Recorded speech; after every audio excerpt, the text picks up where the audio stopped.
We're solving problem 23 from the NC10A from 2020. Let T be the triangle in the coordinate plane with vertices 0, 0, 4, 0, and 0, 3. Consider the 5 isometries rigid transformations of the plane. Rotations of 90 degrees, 180 degrees, and 270 degrees. Counterclockwise around the origin, reflecting across the x-axis and reflection across the y-axis. How many of the 125 sequences of these 3 transformations, not necessarily distinct, will return T to its original position? So, I have drawn the triangle out here.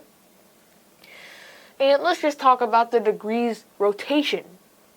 For the degrees rotation, if it's have to rotate a full circle, it's going to be either 360 degrees or 720 degrees. And why does 720 degrees work?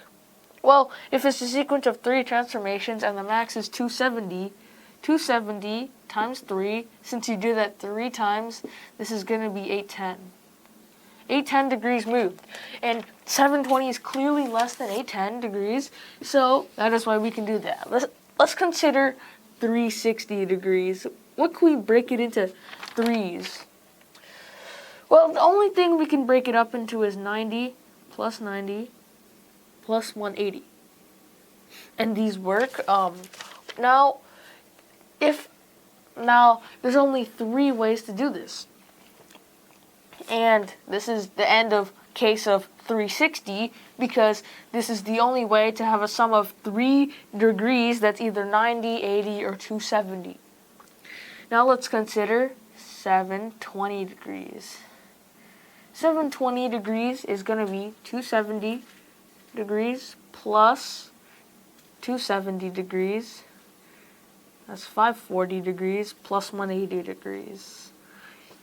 And this is also only 3 ways. And this is the only way to break up a 720.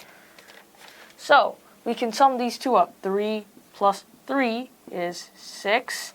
And we are done with finding how much degrees, like the amount of ways you can do it with degrees. Now, let's consider it with reflections. And now, there's either a reflection Y or a reflection X. And let's just see here. Since they're all different, there's this one case, reflection X. If you do a reflection across the x-axis, then a reflection Y, it will get you here. Then you'd have to move 180 degrees. This is the only one involving reflections. And since these are all distinct, we can do 3 factorial. This is 6. So our answer is going to be 6 plus 6 or 12. And we are done.